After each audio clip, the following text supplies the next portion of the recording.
Welcome to episode 7 of the University of Missouri's Teaching for Learning Center AI Critical Literacy podcast.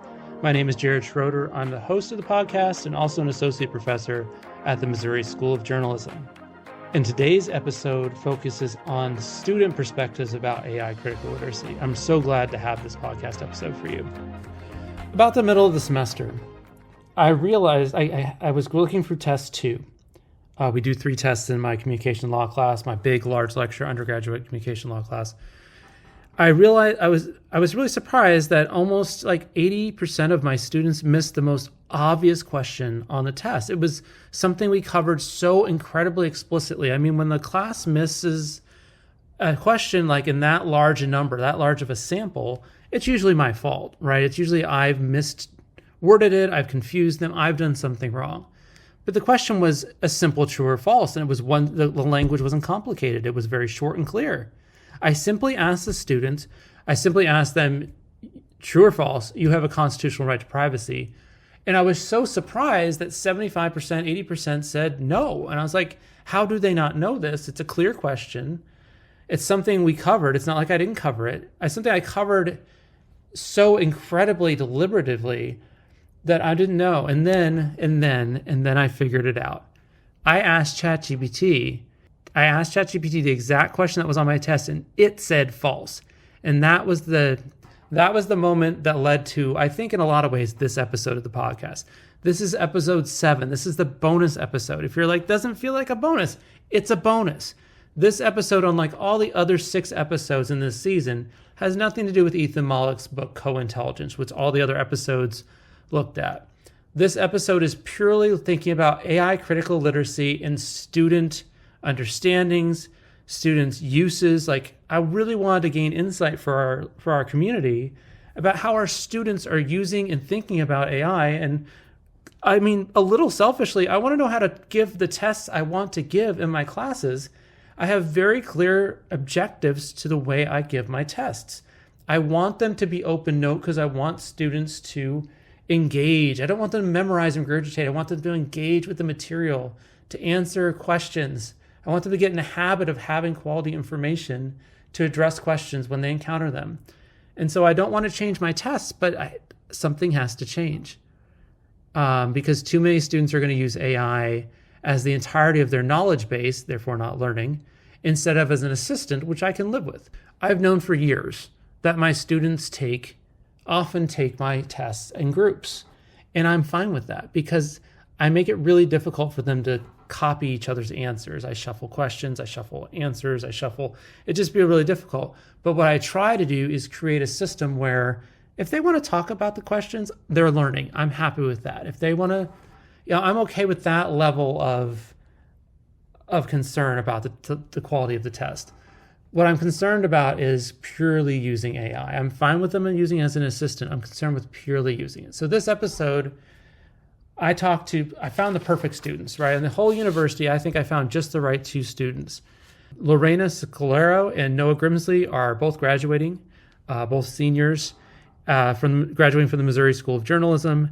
And they did this advertising capstone project this year.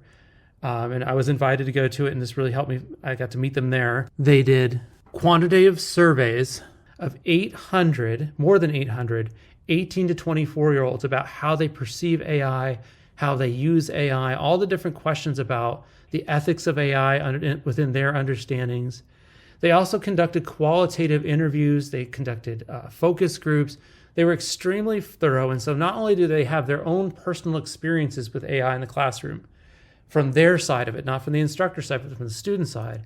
But they also have this extra body of knowledge. And so I'm so excited to share this conversation with you. It was really enlightening to me. I have a lot to think about after this conversation with them. And I hope it gives anybody who's listening also insight about what they could do with their tests, what they should be doing, and how our students, I think it's the most important, I'm most excited about, is how the insight that this conversation provided about how we as faculty, up until this conversation, I was sort of guessing what the students thought. This gave me a much more in-depth knowledge of where they are. So I hope it's helpful to you. Can you both begin by introducing yourselves and explaining when the first time you used AI was? I can go ahead and go first. I'm Noah Grimsley. I'm from Dallas, Texas. I'm about to graduate in a few days, and I think AI first came on my radar like senior year of high school, freshman year of college. I knew about it. I used it for like stupid questions like, what's the weather going to be? Give me advice on this or that, but nothing seriously. I didn't really take uh, too serious of a note of AI until probably this past year or year and a half. When I've started noticing my classmates using it increasingly more. In one of my classes, in my PR class, we were taught how to create a press release like with AI. So it's gone from a no usage position to a I have to use it position, which is kind of interesting. And I don't hate it. I don't like it. I don't feel strongly one way or another right now. Right. And what were Noah, what were your majors before I go on to Oh learning? yeah, sorry. I'm a journalism major, strat comm emphasis. Okay. Go ahead, Lorraina. I'm Lorraina Scolaro, and I'm from Redondo Beach, California. Like Noah, I'm a journalism major with a stratcom emphasis, but I'm also majoring in peace studies as well. I'll be graduating this week. And then I kind of like Noah started hearing about AI freshman year of college, heard of people kind of using it every now and then. But I want to say it was probably last year, maybe a year and a half ago, that my friends and I actively started using AI, but it was really just for fun. We actually started playing D&D, and so we used it to create like AI images That's of really our cool. characters. So nothing too serious, but then I'm actually in the same PR class as Noah, and so John Stemmel has really been pushing us to kind of learn how to use AI in PR. And so with his kind of guidance, I've started using it to create like my press releases and pitches and things like that. And as I'm entering grad school, I'm using it a lot more to help with my research.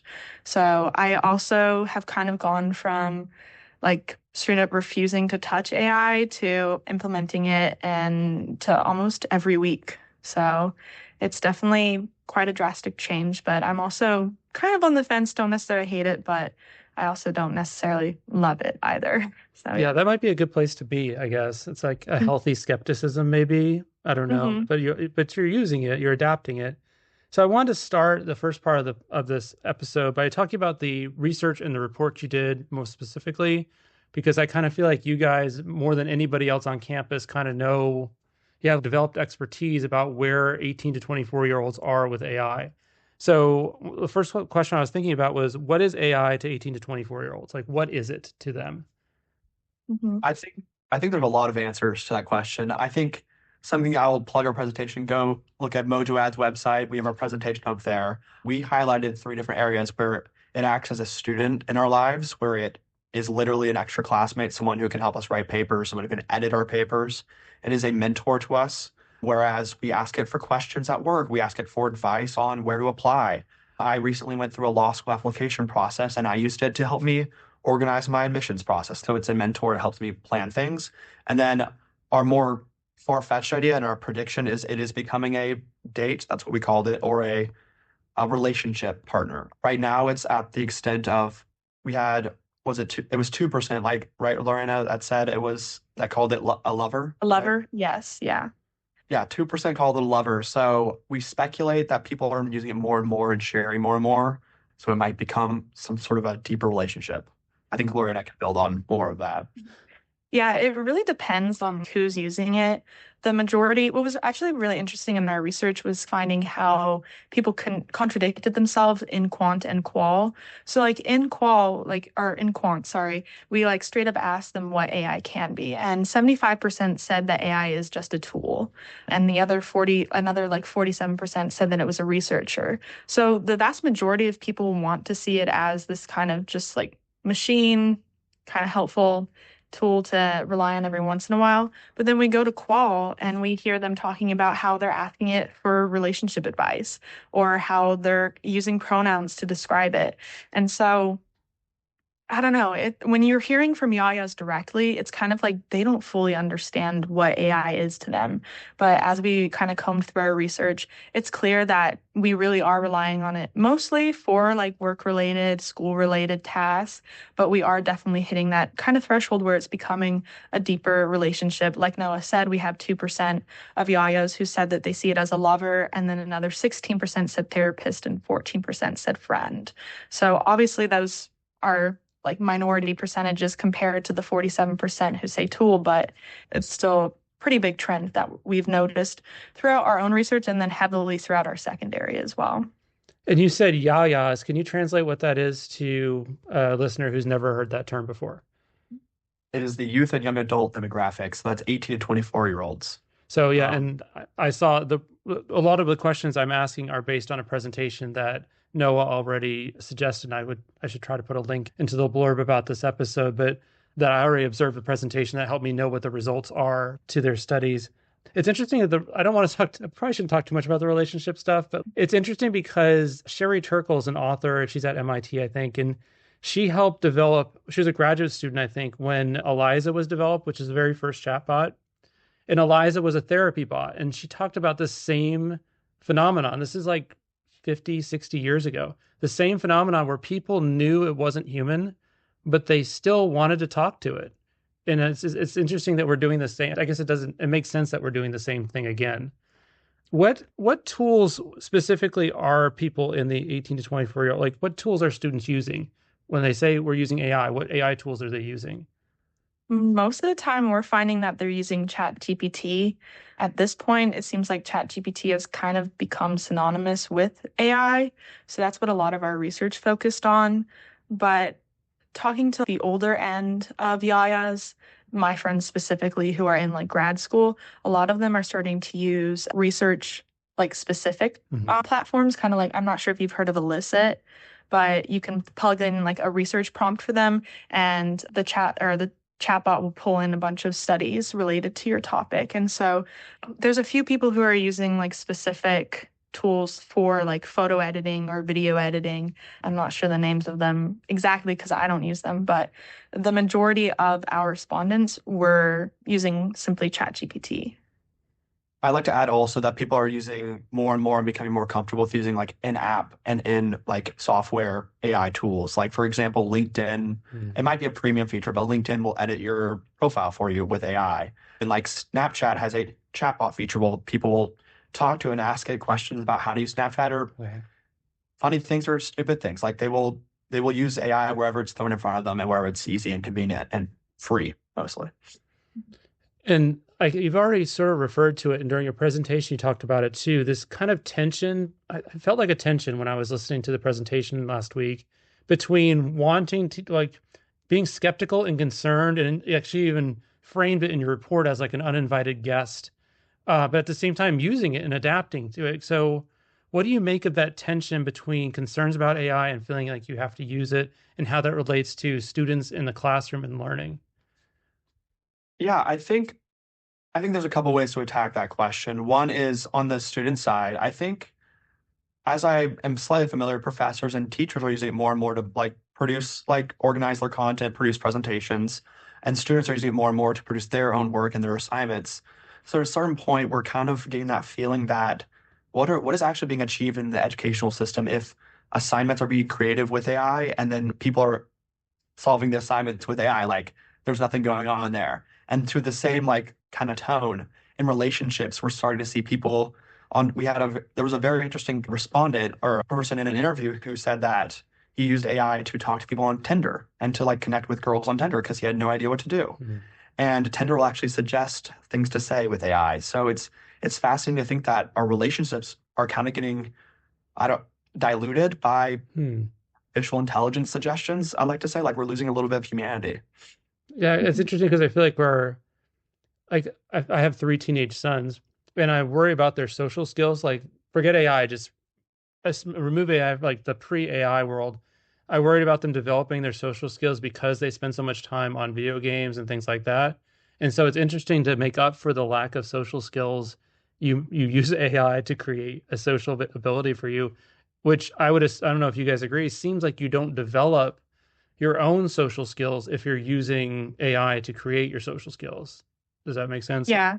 Agreed. And YAYAs definitely agree with that as well. We had one question where we kind of asked, like, will AI have a positive impact on XYZ? And it was different, like, areas or different industries. And the majority of people thought that AI was going to have a negative impact on, like, human connection, on mental health and well-being. And so it really is this it's such a strange tension, like you were describing, where it's just like we're relying on it so much, we're seeing it, we're using it to make our lives perfect, and yet we don't like it. Like 78% of YAYAs are saying that it's going to dominate the world, whether they like it or not. And only 30% actually trust the companies who are like designing AI. And yet we are kind of letting it just fully take over our lives. So it was scary as researchers and as YAYAs ourselves to kind of see that. But I do think it kind of gave us a sense of agency. It's like, well, we understand the impacts of AI now, and so we can do our best to kind of take control of how we're implementing it in our lives. And hopefully we can help other YAYAs do the same. One of the most, I would say, terrifying responses I got from a participant was actually from a young lady who was teaching an elementary school class as part of her capstone. And she said that I think it was some fourth graders, and they would talk to her about talking to Snapchat bots and talking to AI as a friend. So I think while we're concerned right now for our generation and the 18 to 24-year-olds, I'm slightly even more concerned for the people who grew up with AI as someone as a resource slash friend for their whole lives. It's interesting because I think faculty feel all the same way. Like I think a lot of times we would think there's a pretty big divide between, I don't know what you call us, like there's YAYAs. I don't know what the equivalent is for like old or whatever we are, but like we feel the same thing. We didn't ask for this. I mean, I can't speak for all faculty, but most of us, I think John Stemmel's a pretty early adopter. Most of us are skeptical. A lot of faculty are just really frustrated. It creates a lot of extra work.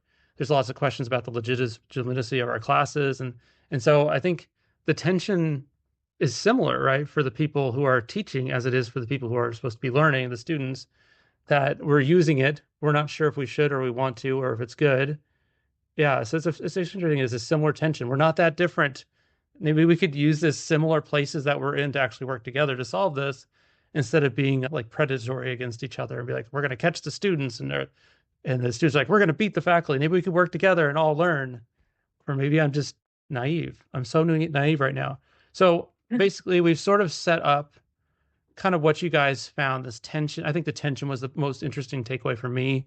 Like if I was writing a paper or even a news report, it's that tension that would have been the lead, I think.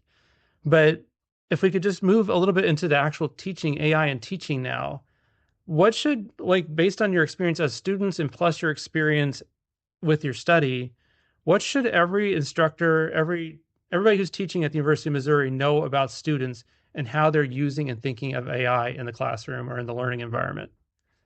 I can go first. I think that they should know that there's exceptions, but almost every single one of our respondents felt that it is a tool in the workplace. To some extent, our participants in our interviews and our focus groups felt that if they were going to the workplace without training in AI, then they were behind someone else who is probably trained. So I think that's a very strong and general sentiment to describe YAYAs. I think Lorraina can build on that a little bit.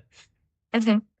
Yeah, I think it's important to note too that, while we are the generation that's kind of leading the like adoption of AI, we're also still heavily skeptical of it. When like YAYAs do still think that it's unethical, and they do think that in some circumstances it counts as cheating. And so I think for professors, like it's really important for them to kind of build these guidelines of when it's acceptable to use AI and when it isn't acceptable. Because as Noah was saying, like the majority of us are using AI and we feel like we have to use it. And it's at this point, it's a tool just like Excel. We have to know how to use Excel sheets in some industries. And so just like that, we're going to have to know how to use AI chatbots, AI tools, things like that. And so we are definitely looking for some guidance. And so personally, I think, not to bring up John Stemmel again, but I feel like he did a really great job at teaching us how to use AI and how to like formulate the right prompts to get a good piece of work based on whether we're trying to build a press release or a pitch, but then also showing us how the AI is kind of lacking and how, our human input is still needed. We can't just plug in and ask AI to create a press release and then send it out. We still have to comb through it, edit it, check for AP style, check to make sure it's actually like accurate to what we're trying to say. And so having that sort of guidance of how to balance AI use with our own kind of input and ideas is going to be really important and really helpful for YAYAs and professors alike. I also think direct professional applications are really helpful. Like, for example, I cannot think on the top of my head, but there's an AI that will do a chatbot with you and you can do mock interviews with them.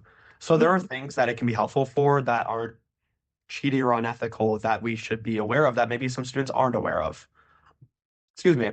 But I would say that it is important to show people how much changes when you go back and edit AI's work. Like Lorraina said, we did an assignment where we went back and literally edited an AI press release or an AI piece of writing. And if you just highlight every little piece of every line, every word, every figure you change, it's pretty interesting to see like how AI is right, like 70, 80% of the time, but it's not always right. And sometimes it messes up in very important areas. Yeah. Is there a place for a class where the faculty member says no AI use at all? Any use of AI is cheating. I'm not being directional. I'm just asking, like, is there still a place for a class? I'm actually asking myself this question.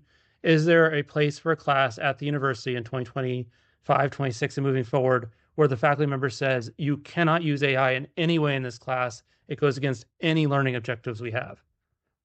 During our qualitative research, we had participants actually float the idea. I think it was like 40% of them said that they would appreciate like AI active questions, just like there are calculator active questions in math. So like, for example, like people should be proficient in the medical industry. Like our nurses should know biology and they shouldn't be able to use AI to diagnose or to find treatments. And like, sure, they can use it once they're educated in that realm. But the general sentiment is that like people, just like you need to know the building blocks in math, you need to know the building blocks of whatever you're using AI for. What were you going to say, Lorraina? I was going to say essentially the same thing, like though in my heart, I would like to say yes. I don't think it's plausible, everyone is adopting AI. And I honestly think that any professor that like kind of takes that stance, it's going to seem a bit archaic. We are trending forward. AI is being adopted into basically every aspect of our life. As Noah was talking about, like Snapchat, even Grammarly is AI, TikTok has AI. There's so many aspects of our life that has AI that we're not totally aware of. And so I think it's going to be really hard for people to kind of escape AI. And it's going to feel like the course isn't necessarily meeting the demands of the current workforce if they're not teaching students how to ethically incorporate AI into their learning and into their work. So like I'm hearing there's value to students learning the knowledge base in whatever field it is potentially without the AI, but there's not value in the faculty member trying to ignore or like put the genie back in the bottle and say, we're not going to do this. So the model we've been talking about where the faculty member maybe engages with the knowledge base and the AI as maybe a tool for checking the knowledge or helping students develop the knowledge as an assistant would be like a better approach than a hard no. You just can't ever use this. Because I guess then you have to also police that if you say no. And that exactly. Actually, since at least now, like there's AI checks out there where you can like plug something in and be like, how much of this is AI written? They're not right. They're incorrect. Right. I've seen so many cases of students who have been flagged as having their essay completely AI written when they didn't touch AI at all, and so it's basically impossible to kind of police whether or not something is AI generated. And so it's better to get ahead of it and set those guidelines and be like, okay, it's okay to use it like this or like that, just not like this. And once YAYAs kind of understand that, the majority of our respondents were willing to adopt those guidelines. And in fact, we're looking for that type of guidance in AI's implementation. I'm not so sure aside from in universities, aside from introductory courses, I'm not so sure it's appropriate to ban AI. Like if we're training people to be professionals or training to be professional in industry, I think I do agree foundation's important, introductory courses are important, but like I would go as far as to say students should be using AI in class and should be being trained. And so, Yeah, we have about 40% of respondents who said that are they agree that AI should be an undergrad course. Like they are looking for an AI specific curriculum where they can better understand it. two thoughts. So one is how helpful, okay, what does it look like? So how helpful were the syllabus statements during the last school year? Helpful at all? Be honest, it's fine. We're not attacking anybody personally. I'm just trying, we all want to do this well. So how helpful were the syllabus, the required mandated syllabus statements this year? They were the same tone in every class. So after the first two, I started ignoring them. I won't lie. Yeah. Yeah. If I'm being honest, I probably skimmed through one and then stopped reading them because, having this be my fourth year, it seems like it's about the same. A few of them decided to talk about AI, but it was really just like, make sure it's your own work. Don't use it, But what does the ideal disclosure look like? What does the ideal guidance look like then? Is it every assignment includes a description of how AI should or shouldn't be used? Like, what does it look like to do it well? I'm not sure about every assignment. I think that will be a lot for the professor to kind of sit down and be like, okay, here's a reflection. Let me nail out how students can use AI for this.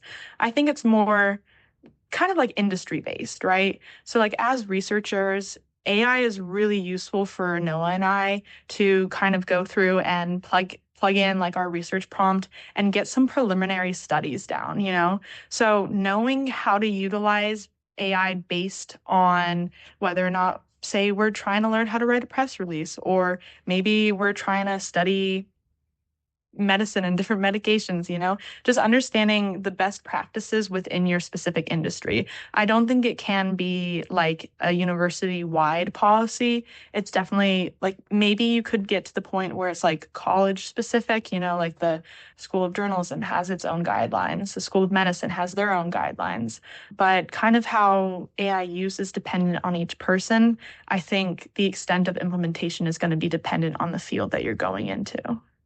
And I think one of the cool solutions that was brought to my attention after the research study had been completed was it wouldn't be too wrong for the university to make their own AI chatbot for each school, like because that's a good way to regulate what AI is doing, what they're allowed to do, while still teaching students how properly to use it. Like you could still put school regulations and guidelines in the rules of AI while allowing students access to school resources and library resources. So I think there are ways to make it work. I think it'll take a little bit of trial and error. I think you hit the question on the nose of kind of where we're at, which is like we're all running around as youth and young adults as we don't know where the line is. So a bunch of us are getting caught for cheating, a bunch of us are not getting caught for cheating, a bunch of us feel unethical about assignments. So we don't know. Nobody knows, and that's Yeah. that's probably the only thing we can all agree that we probably need to do better at that. So Yeah. so I guess it's fairly not your entire college experience has included AI, but a lot of it has, I guess. What were some of the best and worst, other than the examples we already talked about with STEML? Like, what were some of the best and worst examples of AI use in teaching and learning here for you guys? I was taught how to do a marketing like CRM with an AI tool, and I thought that was very helpful in a digital marketing course. So like I said earlier, just like those really hard skills, like applicable skills are nice. Like something I can bring to like an internship or something I can bring to a job or talk about in an interview. Yeah, I honestly haven't had much like in classroom experience with it besides my PR class this semester. But at least now, my like the greatest thing for me has been finding different platforms like Elicit, like Research Rabbit, where they find like similar studies based on certain like academic studies that I've been looking at. And so that's made my life a lot easier. If we're talking about like student wise, though, I mean, since freshman year, there's been kids, taking screenshots of their Canvas test and plugging them into AI and having them give the correct answers. And so as someone who never did that, that was always kind of discouraging, knowing that I was sitting there studying as best I could and then just seeing someone sit in class for 10 minutes and plug in and get the answers to a 50-question test. So, yeah. Well, it's the That's tension probably. that we started talking about earlier, right? Between wanting to do the right thing and feeling like you're left behind if you don't use the AI. Because if someone's getting an A on their test, even though they don't study, you might feel like you could get an A as well, right? Like, Mhm. And it's very interesting too, because some people would be like, "Oh, why don't you just use AI for this? Like, why don't you just plug it in?" And I'm like, I don't like that. I don't want to do that. And you're kind of met with a strange reaction when you are like against using AI in that sense. There were a lot of instances where I felt like I was kind of judged or seen as like too good or too like I was putting on this persona of being like too good of a student or too much of a teacher's pet for like refusing to kind of cheat on my exams like that. So it's very interesting. I always viewed AI as like getting another student to do your work for you. And the reason I never felt comfortable putting homework in or submitting papers with AI use without like the teacher allowing it was because I wouldn't trust another student to do my own homework. I would want to know what I'm submitting. So I think that was kind of one of the issues with my use of AI before that. I did to go back to your previous question about like one of the examples of an issue I had with AI in the classroom. I think in one of my English courses or my writing courses, our instructor had told us to use AI to come up with a theme. And I did not, I thought that really like hindered my writing process and my writing ability to like lose that inspiration, that spark of like coming up with an idea yourself. And I think that's something that if you're using AI to like lose that creative spark or that creative ideology, I think that's a problem that AI has. you've provided a really, I think, a pretty clear like dichotomy because you're very supportive of AI use for professional applications as an assistant, but it sounds like you're against AI use for creative or like inspirational work, and that those would probably translate pretty well. Like y'all are going to be probably asking these same questions professionally, right? Like whether or not it's appropriate to use it in this business or work setting or graduate school setting. Like the question asking probably has just begun. Do you guys think that, do you think AI will replace the education you just basically experienced? Will AI, I mean, I was reading the other day about Agatha Christie AI. Agatha Christie's dead. I don't know if I hate to be the one to tell you. If you, she's been dead a long time. She's a mystery author from England. Anyway, Mhm. they have a class, I think at some university in England, that's entirely taught by an AI tool that is programmed to be Agatha Christie. Like, do you think like there's still going to be value to human faculty, human instructors in the next 5 to 10 years as AI becomes stronger and more capable? Or do we move on to a more virtual AI education system? I think we reached or broached the idea of having a question along the lines of if given a choice, would you choose AI or a human? We never included that question, did we, Lorena? No, but I think, I think it's fair to make the assumption I based on think our we findings, Okay. didn't include it because we were like, everyone would pick human. Like, and we got that was clear from the qualitative research. There's something there's something like special about human connection. Mhm. As we all know that like you cannot replace and that an AI chatbot doesn't fill that hollow void of a human connection. Is that like thinking about like if I were to do, it's kind of a fun idea, do an AI podcast episode where I interview an AI tool? Like, I'm just thinking about like it's my first, other than it being kind of cool, like my first thought was like, what a waste of time. It'd be so boring to talk to an AI tool for an hour. And I think it's because I feel like it's I'm not like investing, like it's not nothing like we're having this conversation and you're sharing your knowledge with me, but I think we're all learning still from each other. And it's like a human experience. And just talking to an AI tool, I think I just feel like I was just talking to a refrigerator or something. Like it's smarter than a Yeah. refrigerator, but it knows things, but it feels like a waste for some reason. But it'd be kind of Well, fun to try to go ahead. sorry, I didn't mean to cut you off, but I think, like, to your point, it's important to note that AI is biased, it learns from your writing and the prompts that you put in and the questions you ask, it learns what you want and how you like to sound. So if you're having a conversation with it, it's almost like you're just having a conversation with yourself in a sense, because it's just going to be spitting back at you what it thinks you want to hear. And kind of going back to your previous question about like human connection and whether or not AI will take over, like 81% of YAYAs say that a human perspective is necessary. So though like bringing Agatha Christie back to life sounds really cool, I don't think that's the future of our education, because there is, like, as you're saying, there is just something so unique and so important to having this dialogue between humans, because the three of us all come from different areas, come from different interests. We have different levels of experience, and that's something that really adds to our conversation and helps all of us grow. If we take that out and just rely on AI, which is learning from ourselves anyways, we're not going to really be growing. No, I will say I do think there is a place for courses like the Agatha Christie course, like as a one-off, like as a novelty fun course, like a student would be interested to do as a one-time thing. But I don't think anyone, unless I guess you get an A+ every time, anyone's interested in taking a full-on university or earning a degree while only taking AI courses. I don't think I have a question, like, can you earn a degree only taking AI courses without talking to human beings? Like, is that Not yet. Not yet. I mean, I don't think there's any of that exists yet.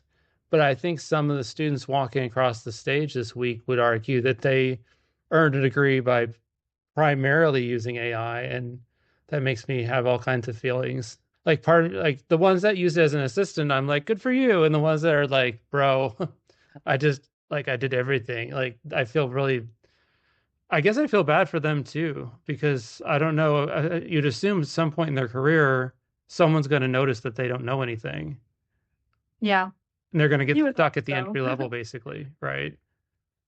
it's a little concerning because I know there has been similar advancements in the history of time, like the internet is something that was continuously compared. Mhm. And the problem with the internet versus AI is the internet can't write essays and can't do everything, whereas AI will do everything whether it can or not. It'll rather lie to you It than will. not do it, which is terrifying because if this is how AI is when it is just getting started and people are just getting comfortable with it, we are probably the first college generation to like really have an effect our education. I can't even imagine what it's going to look like in 4 years. Like I I don't know. I'm concerned for the workforce. Yeah, there's a lot of concern that the workforce will lack expertise. And that's one of the things I think, like the previous episode of the podcast talked about, was expertise and the future of expertise. The other day, I've been really hesitant to use AI in my research. Like, I just really like to do it like live in an old guy yelling at the cloud style. And like, I just want to be engaged with the work. Like, I like it. But I was like, fine, fine. And so I downloaded this long case and I told it, and I put it up in ChatGPT as a PDF. And I said, tell me all the instances where this case talks about privacy. And it was like, sure. And like like 10 seconds, there it is, like 5 amazing quotes about privacy from the case. I was like, this is so interesting. I didn't even know these were in here. And I've read this case before. And so I was looking, I was like, I need context. Like, where in the case are these? Which justice wrote these? I couldn't find the quotes anywhere in the case. I kind of ruined my story, right? I'd never make it as Agatha Christie, but the quotes were not in the case. And so I said, can you verify these quotes? And chat was like, they're not in here anywhere. I was like, can you please give me actual verbatim quotes from the case? And it said, sure. And it came up with 5 more quotes, and none of them were in the case either. I said, can you verify this case or these quotes? And it said, sure, they're not in here. So I think what I realized was that the case didn't talk about privacy enough, but chat really wanted to give me an answer. And so it just made up quotes. And I think it would be easy for anybody, whether a student or a faculty member, to make the mistake of, oh, there they are, copy paste, put them in. Of course, my citations require page numbers, so I'd actually have to find them. But it'd be really easy to fall for that and just stick them in. And they would have been In my great if they were real. Yeah, in my early days of ChatGPT, I learned the same lesson. I I didn't actually get in trouble or anything, but I double checked everything because I didn't trust it. And sure enough, it would make up all half the things I would ask it for. But now it's learned me and it's been trained to work with me to where every single piece of information it gives me, it will give me a link and it'll highlight like exactly the information that's coming from each link. So now it effectively knows exactly what I need and it won't lie to me. So I think it is trainable to stop doing that, but it has taken, I would say, a couple years to stop lying. I think it knows I'd rather not have an answer than be lied to. That's one of the challenges I'm facing with my tests in my classes is I will run them through ChatGPT and Gemini. Like I'll run them through and I'll ask every question before I give it to the students because I'm fine with students using it as an assistant, but I don't want them to use it as their whole brain. Like I want them to learn it. And what's happening is it's hard to test it because my chat is learning a lot about communication law. And so it's become extremely specialized. It knows what I'm asking. So I can't really simulate what my students, because they're just different too. I can't simulate what answers their students will get when they use chat or Gemini or another tool. And so it's really hard. I don't think there's a question there. I'm just complaining at this point, but it's really hard because I guess I'm running into some similar problems where I'm trying to create a class where students can use it as an assistant, but can't use it as like automation for their learning. And it's almost, I'm finding to be really hard. I don't know if you guys have any insights on that from your side. One of my peers who's graduating this weekend, his name's Max. He's going to get a degree in IT, and his capstone was actually designing a chatbot to help students like with another course, like as a TA. So I think like maybe a course taught where it's not about how you can implement it into your workplace or into your class. It's about how you can create a chatbot and treat a chatbot to effectively do what you need it to do. Like, because I do agree that ChatGPT, it's a big, giant whirlwind of a ton of sources, a ton of documents, and it's hectic. But if you do train a specific GPT and specific bot to specialize in something, it can be extremely helpful and it can prevent some of those issues. So a course in creating a chatbot for journalism students or any student really would be fascinating. Okay, so the last thing I want to talk to you guys about was kind of basically we've talked about your study, we've talked about the classroom and learning. I want to talk just a little bit about after college, which you guys are both going to graduate school, right? So you're not going directly into the workforce. So this may not, I mean, what I wanted to ask, and we've already talked about this a little, is like what type of AI related knowledge do you think employers expect recent graduates to have at this point? So basically, if we have learning outcomes as a university that include AI, what should they be? Mhm. Yeah, so actually over winter break, I did an internship with VML in New York, and it was really interesting. Sadly, we didn't have access to it, but they are currently building their own AI chatbot that kind of has like a backlog of all of their campaigns and their studies and all the research that they've done. That way, they can kind of keep all their information confidential, but also ensure that their employees, whenever they're researching, are able to get like accurate information kind of based on their clients and based on the company. And so at least from a like marketing or PR perspective, it kind of how we've been talking about, it's really just figuring out how to utilize AI as a tool in your researching and in your outlining. We talked with some creatives and there's two sides to this coin. There's some creatives who are very much pro AI and think it can be great in at least building like the bones of your creative works. Like I will say, when we worked on our campaign, we did a video completely created by AI just to kind of give our client general understanding of the type of video that we were looking to create. But then there's other creatives who are very much against that. And so as we've been saying, it really just depends on what company you're going into and how they're deciding to implement AI. But I think YAYAs really need to have some sort of understanding of how to use AI, how to craft prompts to really get what you want out of your chatbot, but then also being open to kind of either giving in or scaling back on your AI usage, depending on where you go and what your role will be. I want to reiterate, prompt like crafting is a skill. It is not something that is easy. It is hard. Like you can get 1,000 wrong answers before you get the right answer, and sometimes it'll take you longer to do something on ChatGPT than it would take you if you just did it on your own because you don't know how to ask it the right question. Mhm. So I think if I had to say number one skill, it would be prompt crafting. Mhm. Yeah, there's one, his name is Isaac Lewis, or their name is Isaac Lewis, sorry. They're a creative in the J School, and they are amazing at Isaac was in my crafting. class. I think he was in Yeah. my class last spring. This Mhm. And so learning from them and learning from John, I started to get more out of AI than I had ever done before because I would be like, "Oh, write this for me, summarize that for me." And it's like, "No, you have to put so much more into it." You know, if you want like a dark academia lit piece, you really have to give it these cues, you have to tell it what type of characters you want, what type of like how long you want it, the themes that you want running through, the sort of relationships that you want. So it's really important to know that you can't just ask it one simple question. You are essentially writing at least a paragraph almost, telling it what you want so you can get an accurate piece out of it.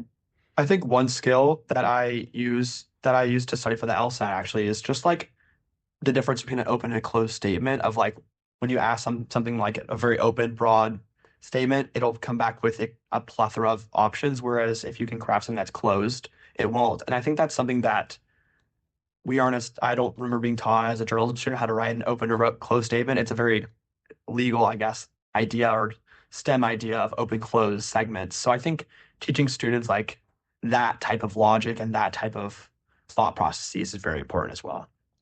So, like, you're basically, and I kind of had this on the list as the next question anyway. I was going to ask what three AI skills, you think every graduate should have, and I feel like you've already said crafting prompts, crafting how to engage with the tool. What would be maybe two others, if you can think of any? I think for sure we need to start having knowledge about the different AI tools out there. Like we said, YAYAs are kind of making AI synonymous with ChatGPT, but there's so much more to it. And I have begun to get so much more out of AI now that I can pick tools and like applications based on what I'm looking for. And so I think it's really important for people based on their industry, based on what they're trying to create, going in and discovering, what actually is the best AI tool for them to use. And I'll go ahead and close it off. I think it's important to know the impact of what you're doing, like where is it going, when you should use it, but also what it takes to use AI. I think I'm going to open up a whole bag of worms at the end here, but the environmental effects of using AI are extreme. And as members of academia and as people in the universities, we should be encouraging a greener, healthier Earth. And I think educating students on, I don't have the exact figures, but on how destructive saying please and thank you or using too many words and not, for example, like not knowing how to write a prompt and using too many words can be on a forest or on a civilization. I think there is a article that Lorraina showed me right before our presentation that I think AI is hotter than all of Venezuela or uses more power than all of Venezuela right now. It's Yeah, extreme. Like it is. I mean, like in our study, we ended up asking YAYAs what the environmental impacts are.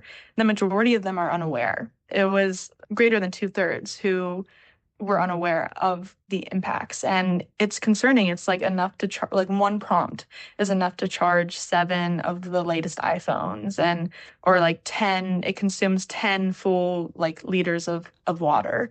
But kind of going back to how I was saying about knowing the different platforms that are out there, it's interesting to note that there are greener AI platforms for you to use. I know a lot of Americans are probably going to be a little skeptical at using Chinese created AI platforms, but I can't remember the name of it, but it was just a few months ago that China ended up like releasing a new AI tool into the or out into the internet, right? And it consumes a lot less energy than ChatGPT does. And so kind of going along with, you can kind of pick and choose what platforms you're using based on what you're looking for and then kind of your own ethics and morals. I know exactly what you're talking about, and I can't remember the name of it. Did you look it up, Noah, just now, or? I didn't find it. I was looking for it. Let's see.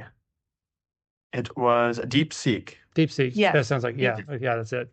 I thought it'd be worthwhile to name it since, I mean, it was a good thought. So I wanted to have the DeepSeek with it.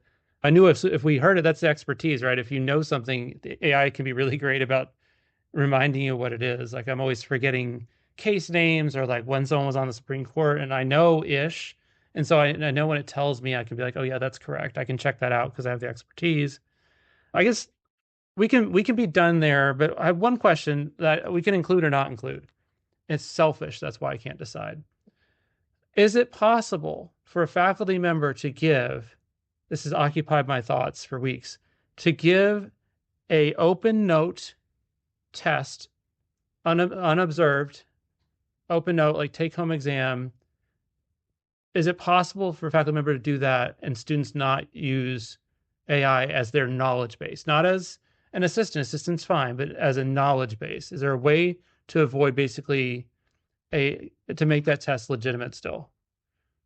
I don't know if you're going to be able to do that unproctored.